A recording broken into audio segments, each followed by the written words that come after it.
بذكر الله ترتاح القلوب وتنزاح المتاعب والكروب وتنزل رحمة الله. بسم الله الرحمن الرحيم. الحمد لله رب العالمين والصلاة والسلام على أشرف المرسلين.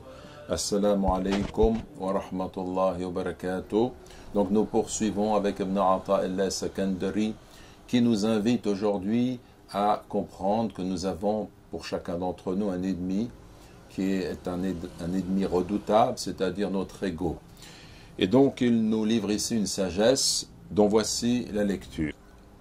أصل كل معصية وغفلة وشهوة الرضا عن النفس وأصل كل طاعة ويقظة وعفة عدم الرضا منك عنها ولأن تصحب جاهلا لا يرضى عن نفسه خير لك من أن تصحب عالما يرضى عن نفسه فأي علم لعالم يرضى عن نفسه وأي جهل لجاهل لا يرضى عن نفسه. Ce qui signifie la satisfaction de soi est à l'origine de toute désobéissance, de toute négligence et de tout désir. Et le fait de ne pas être satisfait de soi est à l'origine de toute obéissance, de tout éveil de l'esprit et de tout comportement vertueux. Et que tu prennes pour compagnon un ignorant qui n'est pas satisfait de lui-même, vaut mieux pour toi que de prendre pour compagnon un savant qui est satisfait de lui-même.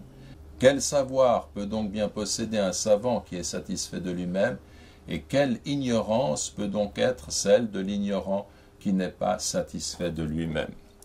Dans cette sagesse, Ibn Ata'illah nous montre que l'un des plus grands soucis, des plus grandes difficultés pour l'être humain, c'est d'être satisfait de lui-même.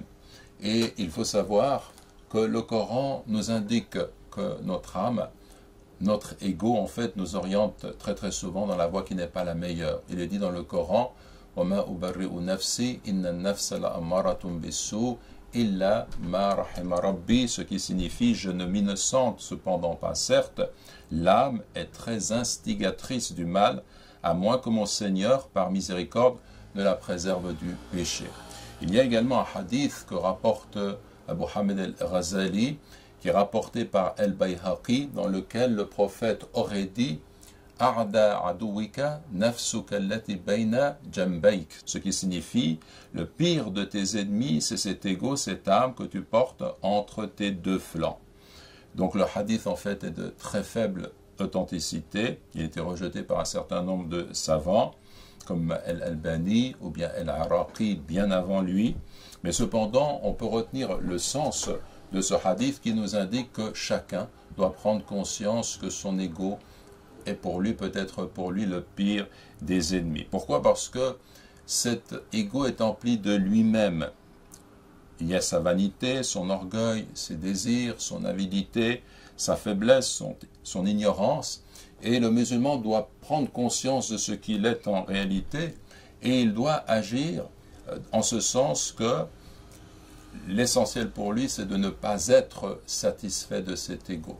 C'est d'aller contre ces tendances qui sont pernicieuses et de faire en sorte de comprendre qu'il est à lui-même son propre ennemi, vraiment, avec toutes ces faiblesses qui sont inhérentes à sa nature.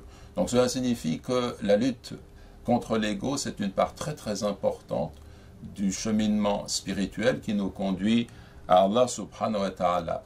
Et là, il ajoute dans cette sagesse le fait que si quelqu'un a acquis un certain nombre de connaissances, un savoir, et qu'il en conçoit une forme d'orgueil, eh bien ce savoir lui est pernicieux et ce n'est pas un authentique savant, dans le sens ce n'est pas un homme de Dieu, ce n'est pas un homme qui a le savoir qui est une lumière qui accompagne l'authentique connaissance.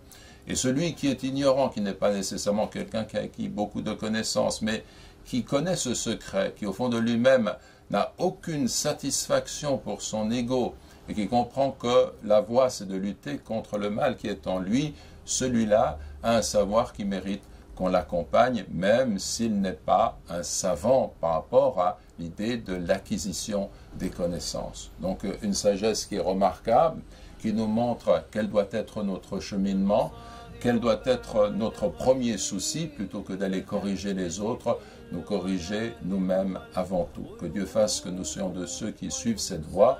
وجزاكم الله خيرا والسلام عليكم ورحمة الله وبركاته. راح في الفؤاد لها ندوب وتطوى ذكريات كالحات لها في الصدر إن نشرات نعيب.